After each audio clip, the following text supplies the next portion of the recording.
Pengentasan kemiskinan untuk meningkatkan kesejahteraan sosial itu pertama-tama ditentukan oleh data.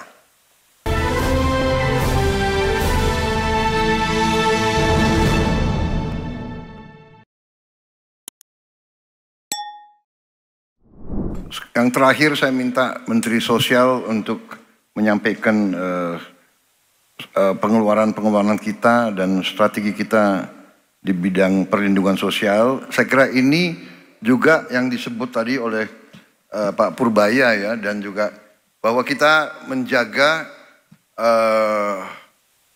konsumsi domestik kita juga menjaga kekuatan ekonomi dalam negeri kita.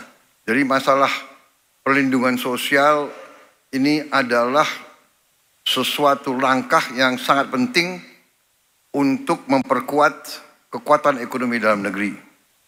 Jadi sesuatu bisa dikatakan suatu weakness yang jelas orang miskin, orang yang tidak berdaya itu weakness bagi negara, tapi kita akan justru empower, kita memberdayakan sehingga ini menjadi kekuatan ekonomi kita. Tadi dengan MBG, new market, new demand, guaranteed offtake. Jadi ini uang yang sekian itu akan beredar di dalam negeri. Yang selama ini banyak kekayaan kita dibawa keluar, sekarang akan beredar di dalam negeri. Saya persilakan Menteri Sosial secara ringkas. 3,5 menit.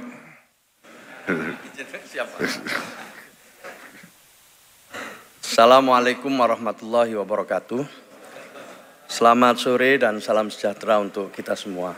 Bapak Presiden, serta Bapak Ibu dan saudara-saudara sekalian yang saya hormati, izinkan secara singkat kami menyampaikan penyaluran bantuan sosial yang melalui Kementerian Sosial. Tapi sebelum itu, kami ingin menyampaikan sedikit tentang bisnis proses untuk peningkatan kesejahteraan sosial sesuai dengan arahan Presiden. Kira-kira bisnisnya seperti ini, Bapak Ibu sekalian. Jadi sudah beberapa kali disampaikan oleh Presiden, pengentasan kemiskinan untuk meningkatkan kesejahteraan sosial itu pertama-tama ditentukan oleh data. Nah, alhamdulillah sejak Indonesia merdeka, di awal pemerintahan Pak Presiden Prabowo, kita sudah memiliki data tunggal nasional yang ini untuk pertama kalinya sejak Indonesia merdeka. Jadi tentu seluruh kementerian, lembaga, pemerintah daerah dan swasta diharapkan nanti semuanya bisa mengacu berpedoman kepada data tunggal sosial ekonomi nasional yang disusun oleh BPS. Berdasarkan data inilah kita bekerja, Bapak Ibu sekalian. Yang pertama adalah program perlindungan dan jaminan sosial. Itu di kotak yang pertama. Paling kiri itu adalah data, datanya ada miskin ekstrim, ada miskin, ada rentan. Tetapi untuk data tunggal sosial ekonomi nasional ini, datanya sudah berjenjang, mulai dari desil 1, desil 2, sampai desil 10 yang merupakan komposisi dari seluruh penduduk Indonesia. Jadi pensasarannya sekarang jauh lebih jelas. Dan untuk itu kami harus mengucapkan terima kasih kepada Pak Presiden yang sejak awal mengingatkan kami semua untuk sungguh-sungguh mengenai data ini. Nah, program perlindungan sosial ini ada 2, bantuan pangan non-tunai dan program keluarga harapan. Sementara ada dukungan tambahan berupa bantuan atau penerima bantuan iuran untuk peserta BPJS Kesehatan. Nah, setelah diberi perlindungan sosial untuk memenuhi kebutuhan dasarnya, dan tentu bantuan ini adalah bantuan bersyarat, bantuan yang hanya bisa dipergunakan untuk peruntukannya, untuk ibu hamil, untuk ongkos sekolah anak atau biaya untuk berangkat dan pulang sekolah, untuk sangu, maupun juga untuk lansia dan penyandang disabilitas. Setelah perlindungan sosialnya selesai, dan ini program utama dari Kementerian Sosial, maka yang tengah itu adalah rehabilitasi sosial. Jika ada keluarga atau masyarakat yang memerlukan perlindungan sosial, setelah itu yang terakhir ini adalah pemberdayaan. Nah, setelah itu diharapkan nanti graduasi, lulus, ikut pada program kementerian yang lain. Maka itulah kita sungguh memberikan rasa hormat karena Presiden membentuk yang namanya Kementerian Koordinator Pemberdayaan Masyarakat. Jadi sekarang diseimbangkan antara perlindungan sosial dan pemberdayaan masyarakat. Sesuai dengan undang-undang, maka pendekatan kita dalam mengentaskan kemiskinan, meningkatkan kesejahteraan sosial adalah terarah, terpadu, dan berkelanjutan.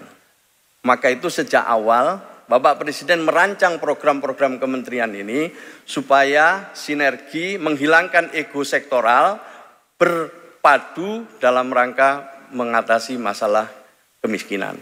Maka tidak kurang sekarang sudah ada 2 Inpres yang dikeluarkan. Nomor pertama Inpres nomor 4 tahun 2025 tentang data tunggal, dan yang kedua adalah Inpres nomor 8 tahun 2025 tentang pelaksanaan pengentasan kemiskinan dan penghapusan kemiskinan ekstrim. Inilah yang menjadi dasar hukum kami. Nah, untuk itu selanjutnya Bapak Ibu sekalian, sebelum saya pindah ke penyaluran bansos, sekarang ini kementerian dan lembaga telah mengintegrasikan seluruh programnya dalam rangka pengentasan kemiskinan ini.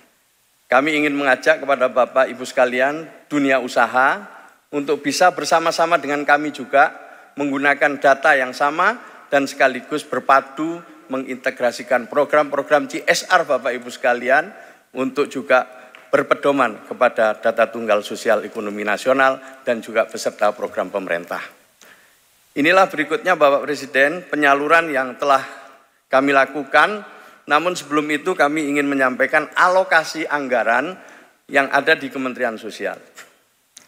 Pertama-tama pagu kita, mohon disampaikan di slide berikutnya.